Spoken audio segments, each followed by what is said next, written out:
Diarrhea from irritable bowel syndrome can be difficult to control. In this video, I will discuss things that I would not do if I was working to control my IBS diarrhea symptoms. First thing I want to do, I would not have a widely restrictive diet.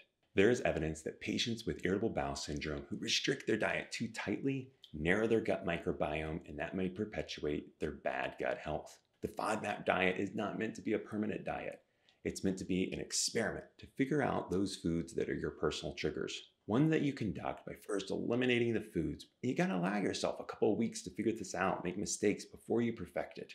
Then give yourself a few more weeks to see if you actually respond to the diet. But after that, start reintroducing foods and see what actually are your personal triggers. And the reason that's important is because it's been shown that patients who maintain the FODMAP diet perpetually, they reduce an important bacteria called bifidobacterium, and this helps make short-chain fatty acids. Short-chain fatty acids turn out to be a primary food for our colon cells, and that means it's really important for their health. So a restrictive diet can cause a malnourished gut. So I want you to follow a strategy of eliminate and reintroduce so that you can find those personal triggers that make your gut unhappy. This shouldn't be a surprise. I wouldn't drink too much alcohol. Alcohol is shown to disrupt several aspects of healthy gut. Healthy gut has a diverse and balanced set of bacteria that keeps the bad players at bay. And it also has a tight lining that lets the right things in and keeps the bad stuff out. And all of that gets messed up when you have too much alcohol. Alcohol has been shown to actually cause bacterial overgrowth, especially the bad type of bacteria that release what are called endotoxins, and it damages that lining of the intestine and may cause a leaky gut. What does even all that mean? Well, the truth is the research doesn't quite have it all figured out yet, but you don't need to be a scientist or even a GI doctor to understand that all sounds bad. While we're on the topic of things that I would avoid drinking too much of, I would not have too much in the way of carbonated beverages. These are often high in fructose, and that can cause a lot of bloating and diarrhea, and the carbonation is itself certain to make you feel bloated. Other drinks to be mindful of include any animal-based dairy product. The reason is those uniformly contain lactose, which people do not uniformly digest and absorb, and when you can't digest it, it's going to come out the other side and cause diarrhea. This happens in a dose-dependent manner. So you may be able to tolerate a little cream in your coffee, but a bowl of ice cream is gonna wreak havoc.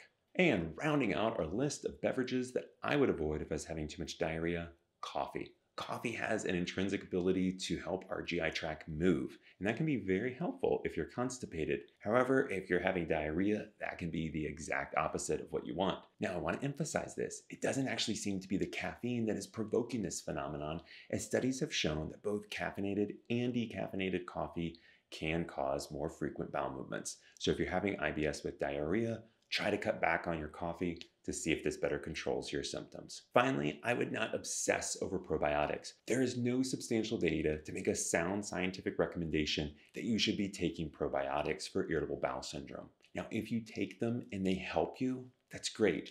And some have made the recommendation that when you're in the elimination phase of a FODMAP diet, take a probiotic supplement of bifidobacterium, because we talked about earlier that can be reduced, and that's a pretty sound idea. But that is not meant to be permanent. And I want to emphasize this. There's no reason to think that taking probiotics confers some sort of long-term health benefit. And that's in part because probiotics are not actually taking up residence in your GI tract. They're just passing through. That's part of the reason you have to take it every day. What is actually going to alter your gut microbiome? Everything else that we've been talking about, the foods that you eat. And so as you start to change those foods you eat and you've got a healthy diet, you start to get rid of some of the processed foods and go for more whole foods and things that you cook yourself, I think you might find that your gut microbiome heads in the direction that you would like it to. But probiotics are not shown to get you there. I hope this video helps you understand mistakes to avoid as you work to improve your IBS symptoms. Please subscribe to the channel for an upcoming video on 6 more things to avoid if you have IBS. Thank you and be safe.